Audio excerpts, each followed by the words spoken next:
Hey guys, तो कल महाराष्ट्र की पॉलिटिक्स में एक बहुत बड़ा ड्रामा आया जब उद्धव ठाकरे और राज ठाकरे एक साथ एक मंच पर आए। पॉलिटिकली दोनों ने हाथ मिलाया। वापस 20 साल बाद ये कारनामा हुआ है। अब ये कारनामा कहाँ तक जाएगा, क्या होने वाला है, इस पर बहुत सारे डिस्कशन किए जा सकते हैं। बहुत कुछ बोला जा सकता है कि ये दोनों भाई साथ में आ गए, महाराष्ट्र की पॉलिटिक्स बदल जाएगी, मुंबई वापस ठाकरेस का होगा।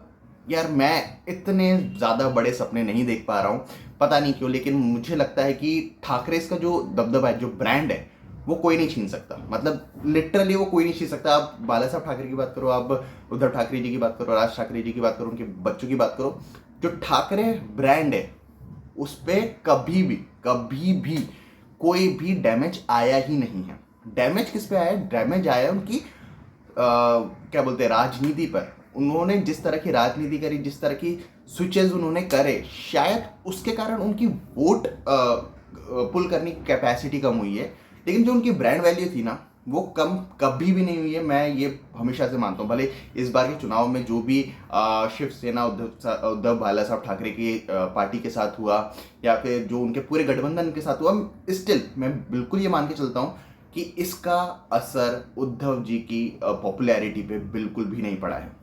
लिटरली, अगर आप ये मानो या ना मानो, जो भी अगर ये बोलता है कि उद्धव जी की पॉपुलैरिटी खत्म हो गई है, वो अब उतने बड़े नेता या उतने पॉपुलर नेता नहीं है, ऐसा नहीं है भाई।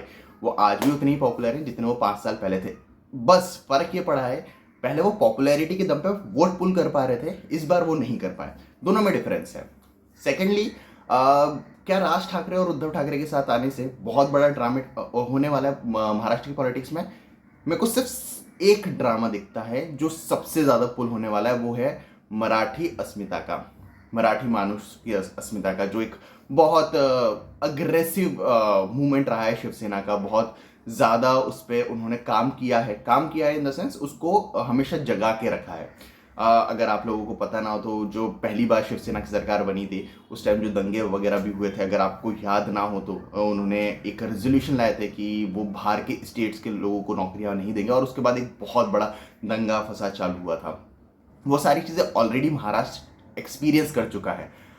अभी वापस से वही पॉलिटिक्स लाने की कोशिश की जा रही है कि शिवसेना, यानी उद्धव जी की शिवसेना और राज ठाकरे दोनों साथ आके यही मुद्दे पे वापस से इलेक्शंस में जाना चाहते हैं, क्योंकि बीएमसी के चुनाव होने वाले हैं। बीएमसी के चुनाव बहुत बड़े चुनाव होते हैं, लिटरली बहुत बड़े चुनाव होते हैं। मतलब वहाँ पर एक एक कॉरपोरेटर करोड़ों रुपए खर्च करता है। अगर आप छोटे स्टेट्स की बात करो, जैसे कि हिमाचल प्रदेश हो गया, या फिर नॉर्थ ईस्ट के स्टेट्स की बात करो, वहाँ पर एमपी के चुनाव इतने महंगे नहीं होते जितने यहाँ के कॉर्पोरेट के चुनाव होते हैं। तो आप सोच के देखो कितना ज़्यादा पैसा है बीएमसी में और कितने ज़्यादा लोगों की नज़र वहाँ पर होती है। तो दोनों का मुद्दा यही है कि बीएमसी के चुनाव में साथ में आएंगे, चुनाव लड़ेंगे।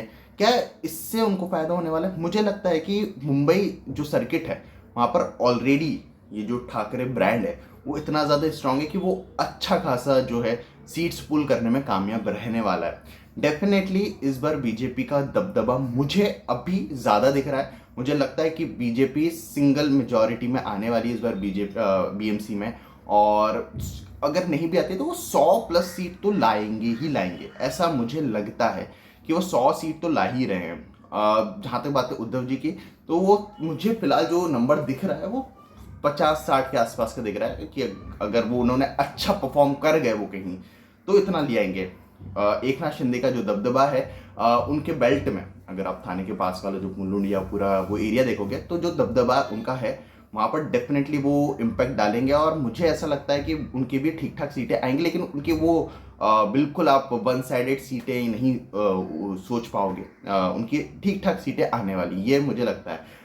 जहाँ तक बात है राज ठाकरे के साथ में आने की, तो उसका बहुत ज़्यादा इम्पैक्ट मुझे होते हुए दिख नहीं रहा। ऑल दो जो वोट कंसोलिडेशन है वो काफ़ी अच्छा होगा। जो होते हैं ना 100-200 वोट वाली सीटें, जो 1000-2000 वोट वाली सीटें होती हैं, जो बहुत क्लोज कंपटीशन होते हैं, जहाँ पर एकदम बिल्कुल एज पे खड़ी होती हैं चीज़ें, वहाँ पर शिवसेना को अभी एज मिल जाएगा। वहाँ पर मुझे पूरा यकीन है कि वहाँ पर शिवसेना को एक एज मिलेगा अब शिवसेना वहां पर, जो उद्धव जी की शिवसेना है वहां पर अब वो जीत के करीब, जीतने की स्थिति में आ जाएंगी। जहां तक बात है वो 5,000 से बड़े वोट मार्जिन की, जहां पर ऑलरेडी बीजेपी को 5,000 से ज्यादा की लीड है, वो लीड कम कर सकते हैं लेकिन वो जीत नहीं पाएंगे अभी भी, मुझे ऐसा लगता है। क्योंकि दोनों भाइयों के साथ में आने के बाद वोट कंसोलिडेशन डेफिनेटली होने वाला है, लेकिन वो इतना डिफाइनिंग नहीं होगा कि जहां पर जो सीट का वोट का मार्जिन है वो 5,000 से ज़्यादा या 3,000 से ज़्यादा का है। क्योंकि बहुत माइक्रो चुनाव होते हैं ये, तो 2,000 3,000 से ज़्यादा का जो वोट मार्जिन है वहाँ पर उतना इम्पैक्ट मुझे नहीं दिख रहा है। लेकिन हाँ, जहाँ बहुत क्लोज कंपटीशन है वहाँ पर डेफिनेटली अब उद्धव बाला साहब ठाकरे की शिवसेना को एक एज मिल चुका है। क्या ये दोनों का जो बॉन्ड है वो लॉन्ग टर्म दिखेगा? मुझे उम्मीदें बहुत कम है। एक तो राज ठाकरे और उद्धव ठाकरे जी की दोनों की पॉलिटिक्स काफ़ी अलग है। लिटरली अगर आप देखोगे तो पॉलिटिक्स काफ़ी अलग है। जो उद्धव जी की पॉलिटिक्स है वो काफ़ी ज़्यादा आपको इंक्लूसिव दिखती है। अगर आप देखोगे तो अगर आप उनकी पिछले 10 साल की पॉलिटिक्स देखोगे तो बहुत ज़्यादा इंक्लूसिव दिखती है, बहुत ज़्यादा पॉलिटिकल टैक्टिकल दिखते हैं वो आपको। वहीं दूसरी तरफ राज ठाकरे जो हैं वो बहुत ज़्यादा लोगों को एक्सक्लूड करते हैं कि आप हमारे साथ नहीं हो, आप हमारे साथ नहीं हो, आप हमारे साथ नहीं हो, मेरे बस इतने ही हैं और यही मेरे हैं। तो वो बहुत ज़्यादा एक्सक्लूड करते हैं। तो इस चीज़ को लेकर दोनों कितने ज़्यादा टाइम तक एक साथ रह पाएंगे, बहुत ज़्यादा बड़ा क्वेश्चन है। लेकिन मुझे नहीं लगता कि ये अगले चुनाव तक भी टिक पाएंगे।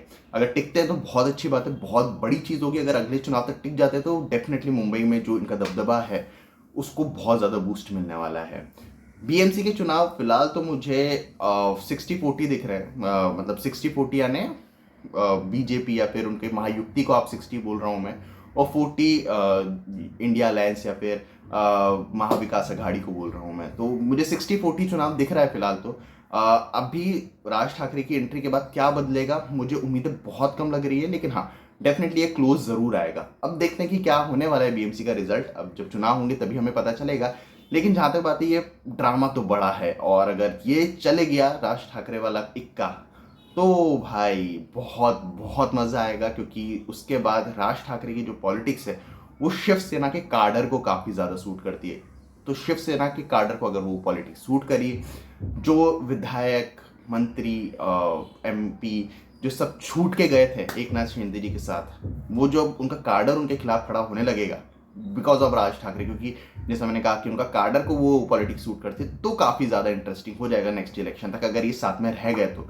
देखते हैं। बहुत सारी अभी मतलब ऑप्टिक्स पे हम बात करें, बहुत ज़्यादा हम क्या हो सकता है, क्या हो सकता है, उस पर बात करें। बीएमसी का रिजल्ट आने दीजिए, उसी के बाद शायद हमें बेहतर समझ में आएगा कि इन दोनों बंधुओं का साथ में आना क्या सच में उतना रिमार्केबल है जितनी बात की जा रही है, या फिर बस ये एक बोलते हैं ना हवाई किला जो न्यूज़ चैनल्स बना रहे हैं वो बन के रह जाएगा। देखते हैं क्या होने वाला है। बाकी इंटरेस्टिंग तो हो गया है, इंटरेस्टिंग तो ऑलरेडी था बीएमसी का चुनाव, अब और भी ज़्यादा हो गया है। तो आपका क्या मानना है मुझे कमेंट्स में जरूर बताना। बाकी मिलते हैं अगली वीडियो में, तब तक के लिए जय हिंद, जय भारत,